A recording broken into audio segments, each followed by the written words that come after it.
Hi friends, how are you? Very good morning. So today is July 23। चलिए देखते हैं आज क्या था। एक तो फर्स्ट पेज पे कुछ नहीं, वो हंगामा हो रहा है जो लोकसभा में, राज्यसभा में। वो देखने लायक चीज़ नहीं है, वो हम ऑलरेडी देख चुके हैं, जो हमारे लिए इम्पोर्टेंट था। एक वो जो किसानों ने पंचायत की है अपनी, बेसिकली पार्लियामेंट पार्लियामेंट लगाई थी, वो भी हमें देखने वाली न्यूज़ नहीं है। उसके बाद एडिटोरियल पे था, एक एडिटोरियल था कोऑपरेटिव सोसाइटीज़ पे। थोड़ा सा बायस्ड आर्टिकल था, बैलेंस्ड नहीं था वो। तो उसके नोट्स बनाने की जरूरत नहीं है, अभी हमें उसमें यही देखना है कि सुप्रीम कोर्ट की क्या रूलिंग आई है ऑन कोऑपरेटिव सोसाइटीज। वो हम ऑलरेडी देख चुके हैं 21 जुलाई को। एक पार्ट 9 भी जो कॉन्स्टिट्यूशन में इंट्रोड्यूस हुआ था through the 97th amendment act, ये इंपॉर्टेंट हो जाता है प्रीलिम्स के लिए फैक्ट। तो ये भी हमने 21 जुलाई को डिस्कस किया था। उससे ज़्यादा उसमें करने की कुछ ज़रूरत नहीं है। एक एडिटोरियल पे था, एनसीईआरटीज ने अपने जो स्टेट काउंसिल्स हैं उनको कहा है कि 4 स्टेट सर्कुलम फ्रेमवर्क तैयार करिए। और वो 4 क्या है, it is important prelims fact. एक तो है स्कूल एजुकेशन, एक है early childhood care and education, एक है टीचर्स, सॉरी, और फोर्थ है एडल्ट एजुकेशन।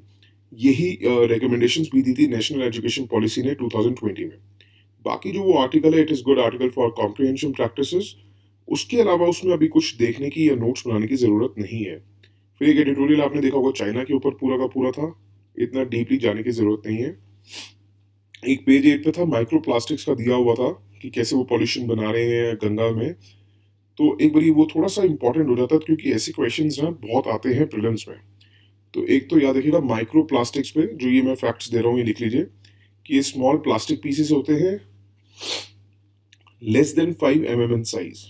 ये चीज़ें बहुत इंपॉर्टेंट होती हैं जब ये क्वेश्चंस में ऑप्शंस डालते हैं, तो उसमें लिख देंगे 25 mm इन साइज, 50 लिख देंगे, 10 लिख देंगे कंफ्यूज करने के लिए। तो याद रखिएगा less than 5 mm in size, ये इंपॉर्टेंट हो गया। अब माइक्रो प्लास्टिक्स कुछ तो होते हैं मैन्युफैक्चर्ड जैसे माइक्रोबीट्स। माइक्रोबीट्स वो प्लास्टिक पार्टिकल्स होते हैं जिनका साइज less than 1 mm होता है, जो यूज होते हैं कॉस्मेटिक्स में। जैसे आपने देखा होगा, आप फेस वॉश वगैरह यूज करते हैं तो उसमें कहते हैं कि आपको एक्सफोलिएट करेगा ये। तो that is basically माइक्रोबीट्स।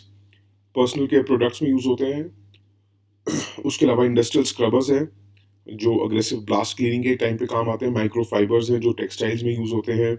Virgin resin pallets हैं जो प्लास्टिक मैन्युफैक्चरिंग प्रोसेस में यूज होते हैं। तो ये है माइक्रो प्लास्टिक्स। अभी और बात करेंगे माइक्रो प्लास्टिक और क्या है। और दूसरा जो हमने अपने देखा होगा, कूलिंग क्रिस्टल्स जो टूथपेस्ट में क्वालिफाई होता है, वो भी माइक्रोप्लास्टिक कहा जाता है। अगर आपको इंग्रेडिएंट दिख रहा है टूथपेस्ट में जो दिखा रहा है कि इसका इंग्रेडिएंट्स में पॉलीइथाइलिन है, that means it has microplastics, जो शाइन करता है, जो आपने एड्स में भी देखा होगा। और apart from cosmetics and personal care products, most of the microplastic जो है result from the break down of large pieces of plastic. मतलब जो जिनको हम प्रॉपरली रिसाइकिल नहीं कर पा रहे हैं, और जो लार्ज पीसेस ऑफ प्लास्टिक जो है वैसे ही थ्रो हो रहे हैं, वो रिसाइकिल नहीं हो पा रहे हैं और वो ब्रेकअप हो जाते हैं due to exposure of sunlight या फिजिकल वियर की वजह से। That is considered as microplastics.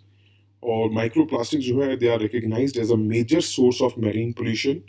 और अनट्रीटेड स्वेज वेस्ट जाती है सिटीज़ में से, इंडस्ट्रियल वेस्ट निकल रही है, रिलीजियस ऑफरिंग्स आपने देखा होगा हिंदुस्तान में प्लास्टिक के पॉलिथीन में डाल के कुछ भी डाल रहे हैं लोग रिलीजियस उसमें। तो ये सारी नॉन डिग्रेडेबल प्लास्टिक्स होती हैं और ये पॉल्यूटेंट्स क्रिएट करते हैं रिवर में। उसके बाद हम पेगासस को लेके एक पॉइंट ऐड हो सकता है कि इसराइल ने कमीशन सेटअप की है टू रिव्यू जो एलिगेशंस लग रही हैं एनएसओ ग्रुप पे, जो करता धरता है, जो मालिक है, जो ये पेगासस सॉफ्टवेयर बनाता है। तो उसके ऊपर एक कमीशन बनाई है, उससे ज़्यादा उसमें कुछ देखने की ज़रूरत नहीं है। उसके बाद एक पेज 12 पे था, रिजर्व बैंक ऑफ इंडिया जो है बहुत जल्दी एक पायलट प्रोजेक्ट शुरू करने वाला है और फुल स्केल इंट्रोड्यूस करना चाह रहा है। वो बेसिकली स्ट्रैटेजी है उनकी, full scale central bank digital currency. अभी ये सब होने वाला है, बट थोड़े से पॉइंट्स हैं कि ये क्यों ज़रूरत है इसकी, क्या फ़ायदे हैं, तो थोड़े से इसके नोट्स बना लेगा। ये तो क्या, इंडिया जो है ऑलरेडी लीडर है डिजिटल पेमेंट्स में, पर हम देखते हैं कि जो स्मॉल वैल्यू के ट्रांजेक्शन होते हैं वो आज भी कैश डोमिनेंट है। तो अगर एक ऑफिशियल डिजिटल करेंसी आ जाएगी, तो एक तो वो रिड्यूस कर देगी हमारी कॉस्ट ऑफ करेंसी मैनेजमेंट, क्योंकि पेपर करेंसी छापना, उसको स्टोर करना, उसको ट्रांसपोर्ट करना। दूसरा क्या इसका फायदा होगा कि हम रियल टाइम पेमेंट्स हो रहेंगी। मतलब रियल टाइम पेमेंट्स होती हैं, जैसे एक तो होती है पेमेंट, आपको टाइम लग रहा है, आपने आज भेजी, चेक डाला, कल आई, परसों आई। रियल टाइम में तुरंत आपने दिया और उसको हाथों हाथ मिल भी गया, क्योंकि इसमें कोई इंटरबैंक सेटलमेंट्स तो होने ही नहीं है। High level inter ministerial committee बैठी थी जो फाइनेंस मिनिस्ट्री ने सेटअप की थी।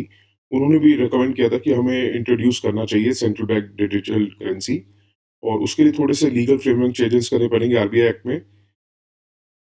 और उसके बाद एक ये था कि इंडिया का जो हमारे सबसे बेनिफिट्स क्या हैं, एक तो हमारी high currency to GDP ratio है। मतलब जीडीपी के हिसाब से हमारे पास बहुत हाई करेंसी है, पेपर करेंसी। तो ये एक बेनिफिट हो जाता है कि हमें उतना ही चांस मिलेगा उसको कन्वर्ट करने का सेंट्रल बैंक डिजिटल करेंसी में। और उससे हमारी कॉस्ट ऑफ प्रिंटिंग, ट्रांसपोर्टिंग और storing paper currency can be substantially reduced. उस दूसरा पॉइंट क्या है कि प्राइवेट वर्चुअल करेंसीज एक जो आ चुके हैं, जैसे बिटकॉइन, एथेरियम हम देखते हैं, वो एक बड़ा रीजन है। क्योंकि अगर कल को इन प्राइवेट करेंसीज को रिकग्निशन मिल गई, तो नेशनल करेंसीज जिनकी लिमिटेड कन्वर्टेबिलिटी होती है, वो एक थ्रेट में आ जाएंगी। तो हमें भी टाइम के साथ बढ़ना होगा, अपने को चेंजेस करने होंगे। और एक ट्रांजैक्शन जो होगी जो सेंट्रल बैंक डिजिटल करेंसी के थ्रू, ये एक इंस्टेंट प्रोसेस होगा, क्योंकि इसमें कोई इंटरबैंक सेटलमेंट नहीं होगी। बेसिकली आप अपनी एक आदमी की रिस्पॉन्सिबिलिटी दूसरे आदमी पे चली जाएगी, रहेगी लाइबिलिटी सेंट्रल बैंक की ही। और मोर ओवर जो होगा, फॉरेन ट्रेड ट्रांजैक्शंस भी स्पीड अप हो जाएंगी, क्योंकि आज हम पैसे भेजते हैं, स्विफ्ट कॉपी शाम तक आती है, नेक्स्ट डे, क्योंकि टाइम का डिफरेंस रहता है कई कंट्रीज में, तो वो नेक्स्ट डे तक आदमी को क्रेडिट होती है। इसमें क्या होगा कि आपने भेजी और तुरंत सामने वाले को मिल जाएगी। तो एक फॉरेन ट्रेड ट्रांजैक्शंस भी स्पीड अप हो जाएंगी इससे। एक चीपर हो जाएंगी, more real time globalisation payment system हो जाएगा। एक जो रिस्क रहता है डॉलर रुपी ट्रांजैक्शन का, वो खत्म हो जाएगा। टाइम जोन डिफरेंस का जो ट्रांजैक्शंस में खतरा रहता है, वो भी वर्चुअली डिसअपियर हो जाएगा। ठीक है, इससे ज्यादा आज कुछ नहीं था। That's it for today. Thank you so much. कुछ भी आपको टेंशन है, कुछ भी प्रॉब्लम है रिलेटेड टू द पेपर, आप पूछ सकते हैं। Will solve it out. Thank you so much.